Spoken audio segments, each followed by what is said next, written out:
Your Excellency John Kerry, Chair of Energy Forum, President and CEO of Equino, distinguished guests, ladies and gentlemen, good morning. It's a great privilege and honor for me to be invited and deliver key speech at the official opening of the 2024 Oslo Energy Forum.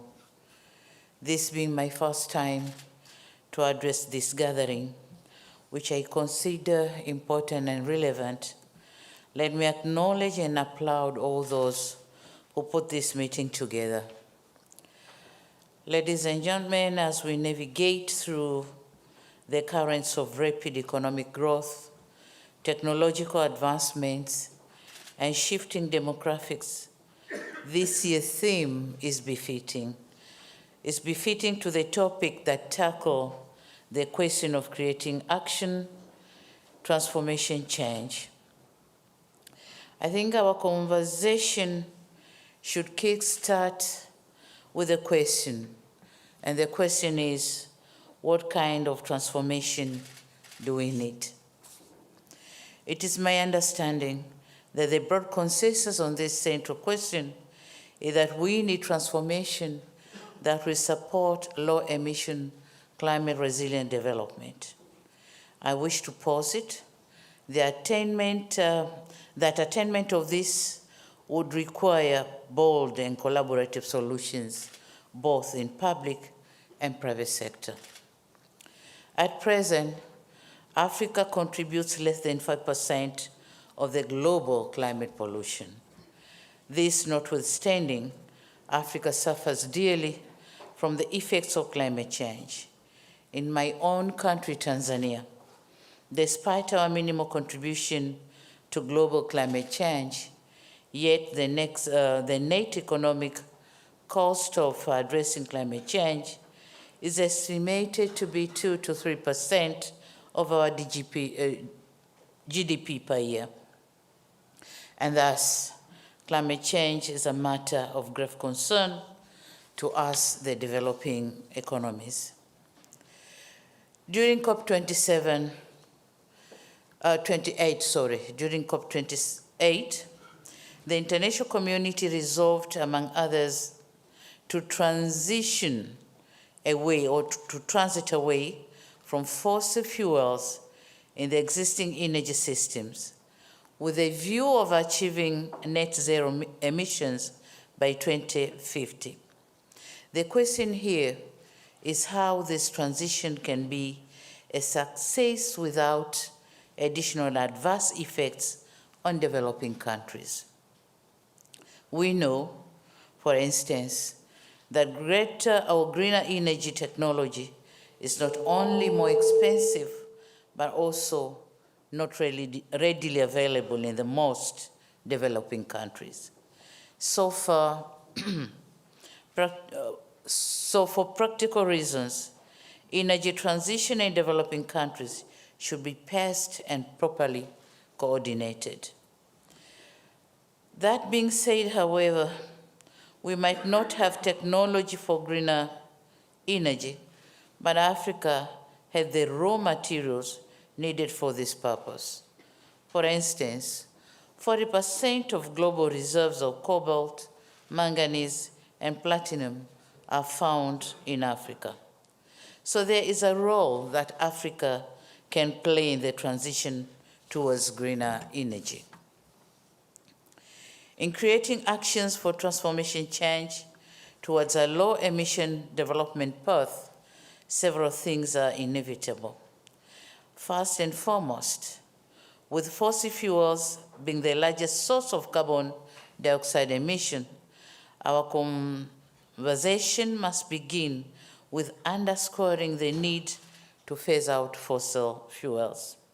Secondly, Africa has a huge potential to contribute to a green energy transition and is a respiratory of minerals critical to the energy transition, including cobalt, copper, chromium, iron ore, platinum or platinum group metals, lithium, and rare earth metals.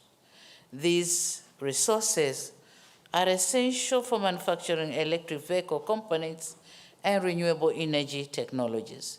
But all of this may not be useful if we lack the technology to develop them, technology which is available in the developed world. We thus need to complement each other. But the question here is how? Here I wish to make the case that the partnership for green energy should be mutually beneficial. Africa needs a smarter partnership towards a green energy transition. What would this comprise of?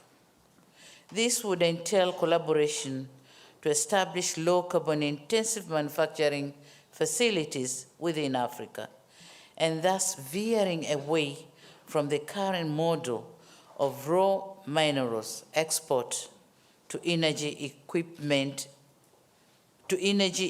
import. Both the economic and environmental case can be made for processing these minerals on site in Africa. What I'm now making is the political case. Doing this would help ensure that Africa's role in the green energy transition guarantees that its vast potential is used sustainably with a poverty eradication at the fore. Thirdly, and connected to the preceding contention, Africa needs reliable and affordable greener energy technology. As I indicated earlier, Africa is currently paying dearly due to effects of climate change. Therefore, to sustainably cut them down, alternative technology should be available and affordable. And in this regard, we, the developed world, need to support, or the developed world need to support us with affordable greener energy technology. We can also collaborate on diversification of Africa's energy mix. As I said, it may not be feasible to expect Africa to transit straight to the greener energy. But leading there, Africa needs to have a mix of energies. In Tanzania, partnerships can be forged to promote LNG, solar, wind, and geothermal, among others. Relatedly, my fourth point is that the developed world should support existing ambitious climate action solutions in Africa. For example, Tanzania is championing, as the Prime Minister said, we are championing the African Women Clean Cooking Support Program. And this program aims at changing narratives from traditional biomass, firewood, and charcoal to more cleaner energy. We therefore welcome support to this program and other climate action programs.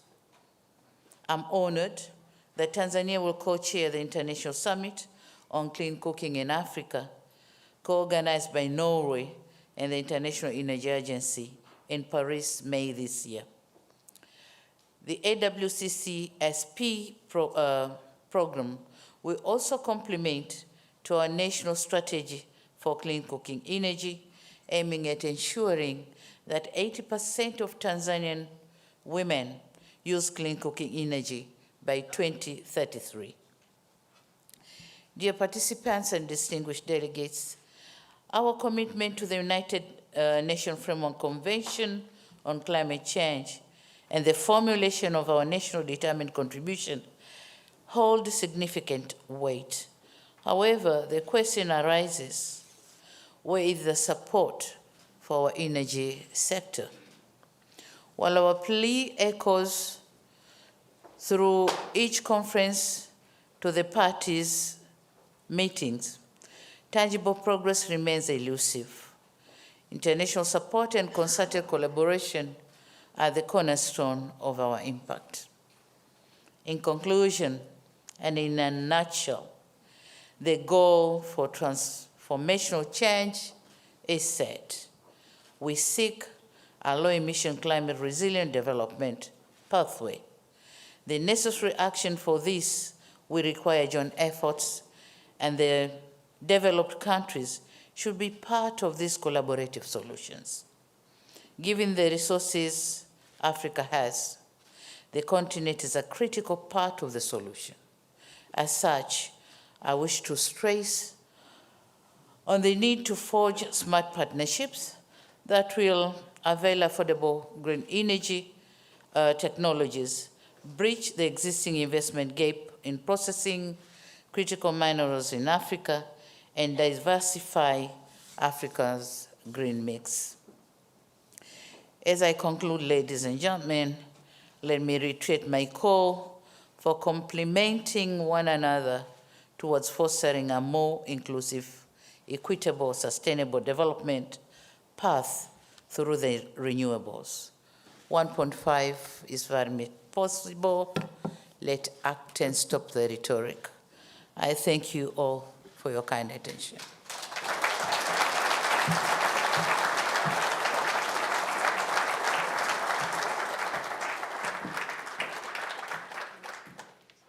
Many thanks.